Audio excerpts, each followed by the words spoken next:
dong tiga Giêsu ni hiti na chin nawa buan chuk chau bang khan mi vial te chu anung lai pathian bia chim len zonga zai mana andrel ti lo moi pa bia ka ma ting chang e kan cha ti anung tu an kal sual chang an ti wal ni chun hiti na chin mi shrut kau kan lau e mi nung hu ni nga sun wan la ma si kau ti in u fiang tu kan cha a sun lung lo min kal chino Giêsu he tom na ga si Giêsu ni mi cho pa chu voi khat dong a dong ti ka dấu man se am hu fiang lo thing kong he ai lo a ti voi ni na ga dong than i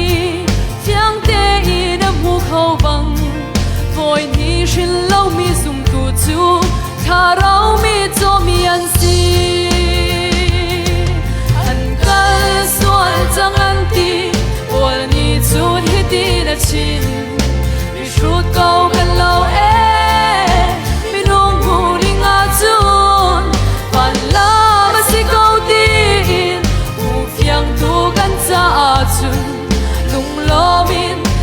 Chino Giêsu he ton na ga si Amen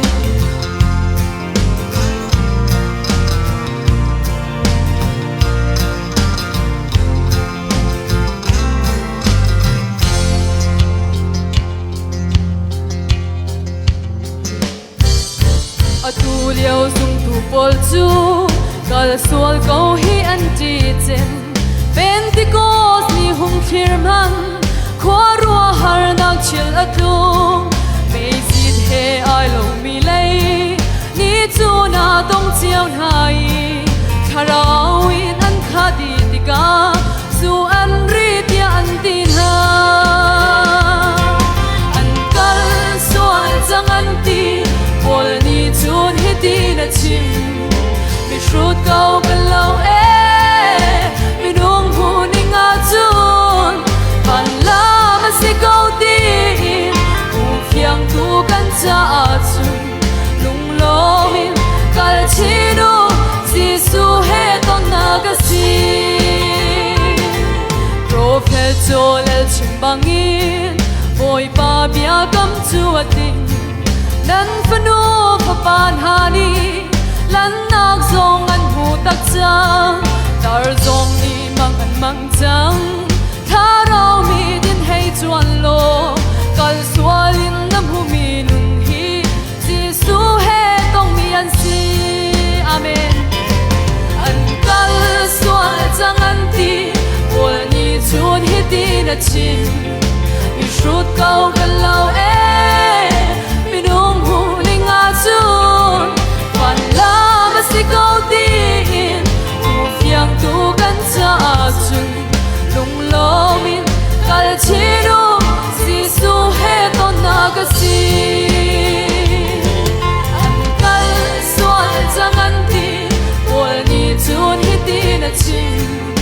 mi shrut kau kan lau e mi nung hu ni nga chun van la ma si kau ti fiang tu kan cha chun lung lo min kal chino Giêsu he ton na ga si lung lo min kal chino Giêsu he ton na ga si